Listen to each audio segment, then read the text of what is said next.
Major Mohammad Ali Shah भी हमारे साथ है, रक्षा विशेषज्ञ हैं, अच्छी खासी समझ रखते हैं इन तमाम चीज़ों को लेकर। खुद भी कई बार जंग के मैदान में वो रहे हैं। मेजर साहब, पहले भी हम चर्चा कर चुके हैं और लगातार जिस तरीके का माहौल बनता हुआ नजर आ रहा है, इजराइल के सर पर खून सवार है, जिस तरीके की स्थितियां बनी हुई है, कल से लेकर आज तक जिस तरीके के हमले इजराइल की तरफ से गाजा पट्टी पर किए गए हैं, उससे तो साफ जाहिर है कि इजराइल अब कहीं से भी शांत होने के मूड में नजर नहीं आ रहा। स्थितियां जो है वो विकराल रूप धारण करती जा रही हैं और लगातार चीजें बिगड़ती हुई ज्यादा नजर आ रही हैं। आप कैसे देख रहे हैं इस पूरे मामले को?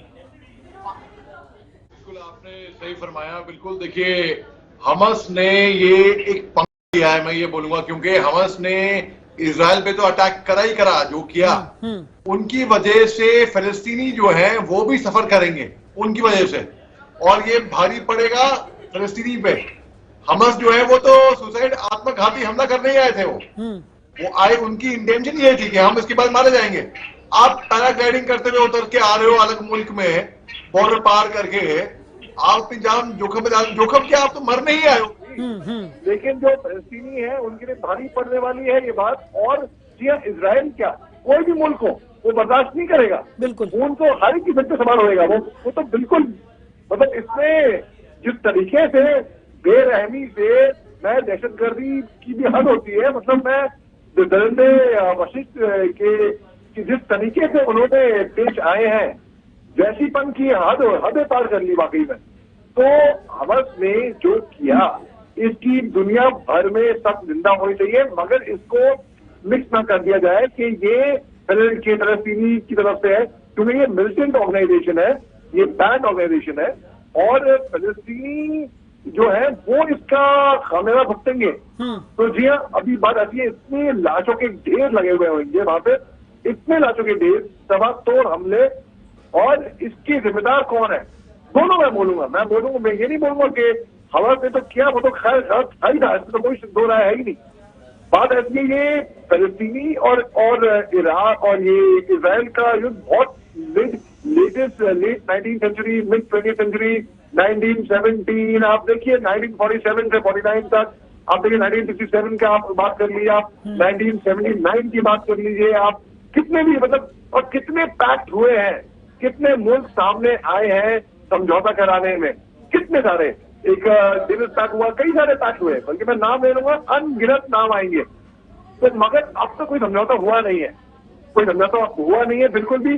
तो और बल्कि 2000 में जब यासिर अराफत ने भी कोशिश करी और उनके प्रधानमंत्री इलेक्शन हुए थे इजराइल में, और प्रधानमंत्री बदल गए थे, तो जो नए प्रधानमंत्री आए थे उनको इंटरेस्ट नहीं था, वो मुद्दा नहीं था कि इस मुद्दे को मैं आगे लेके जाऊं अभी।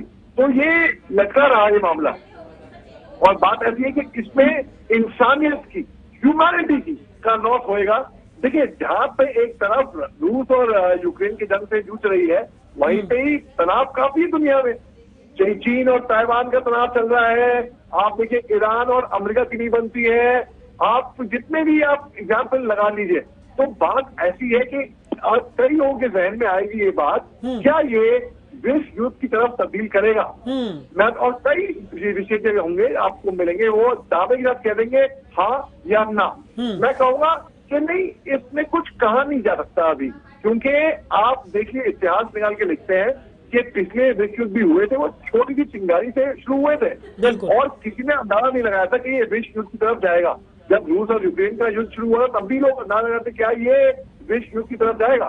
तो मैं इसको ऐसा देख रहा हूं कि इसमें इजराइल और फलस्तीन की जो और हिस्ट्री है 100 साल से पुरानी, ये सॉर्ट आउट नहीं हुई है, कोई नतीजा निकला नहीं है। और अब क्या मिडिल पार्ट आएगा?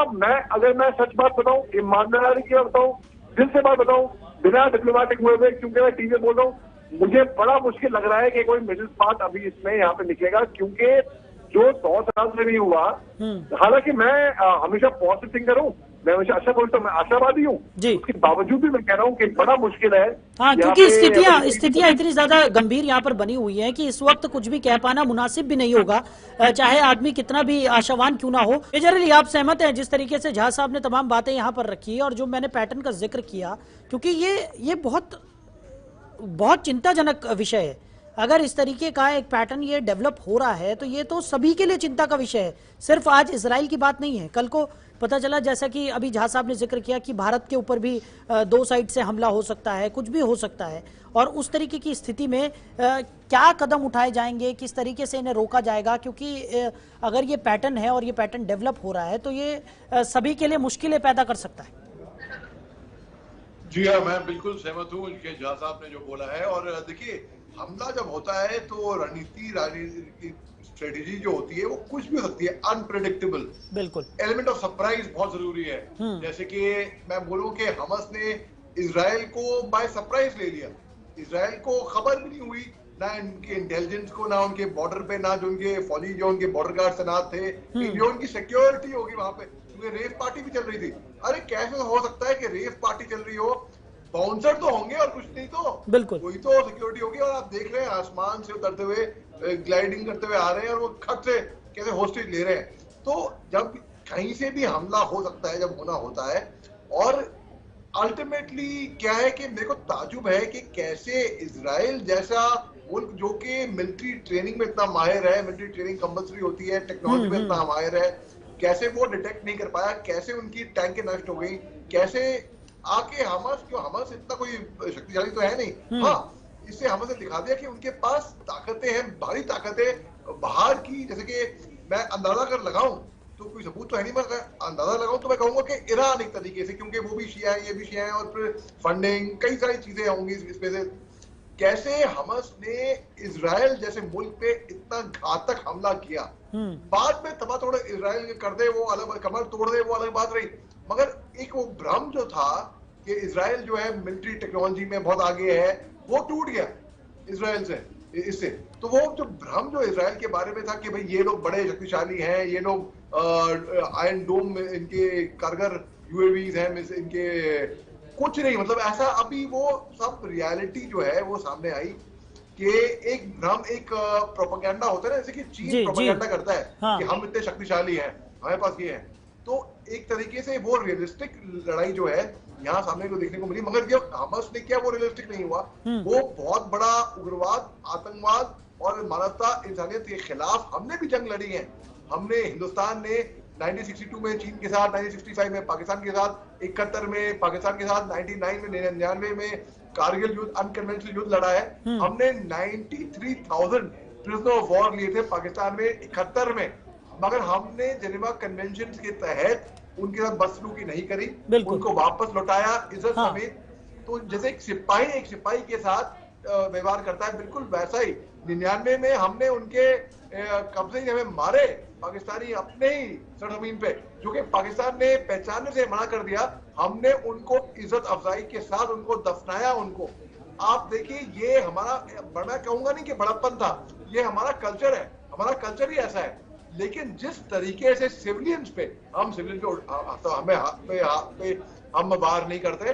सर्जिकल स्ट्राइक्स देख लीजिए, हमने सर्जिकल स्ट्राइक्स या एयर स्ट्राइक्स भी हमने चुन के केवल उनके उग्रवादी टारगेट्स को टारगेट किया था। हमने सिविलियंस पे हम वार नहीं करते हैं। तो जो हमास ने किया, ये इसके बारे में, ये पैलेस्टीन को बहुत नुकसान पहुंचेगा इस बात। बिल्कुल बिल्कुल। और शाह साहब, ये बिल्कुल ही अमानवीय कृत्य है, जिस तरीके से हमास ने जो चीजें की हैं उसका खामियाजा तो फिलिस्तीन को भी भुगतना पड़ रहा है। 100% बिल्कुल। और जो मुल्क आने थे सपोर्ट के लिए, फिलिस्तीन के लिए इमोशनल सपोर्ट, खैर, मगर वो सोचेगा इंसान, अगर जिसको व्हाट्सएप डीपीटी आजकल लगा रहे हैं, I stand with Israel, I stand with Palestine. अरे ठीक है, जो अगर Israel I stand with Palestine लगा रहे हैं उसको शर्म भी आ रही है कि अगर मैं लगा दूं ऐसा कुछ, आई स्टैंड विद पैलेस्टीन, तो यानी कि इनडायरेक्टली लोग वो हमास का सपोर्ट हो रहा है। बिल्कुल सही बात है। मैं ये कह रहा हूँ कि इंसानियत का लॉस हो रहा है, और दोनों तरफ से, इजराइल की तरफ से भी और पैलेस्टीन की तरफ से भी लोग मारे जा रहे हैं। हमास के लिए मैं कुछ इतना रहम नहीं है मेरे लिए, क्योंकि उन्होंने जिस तरह की हरकत करी है, ये बिल्कुल माफ करने वाली हरकत नहीं है ये। बिल्कुल। तो मैं ये कह रहा हूँ कि बस किसी भी तरह बस दुआ करेंगे, और क्या। और जहाँ पे दवा काम नहीं है वहाँ शायद दुआ काम आ जाए, और इसके अलावा कुछ और कुछ मुझे हल दिखता नहीं है नजर आते हुए इसके बारे में। ठीक।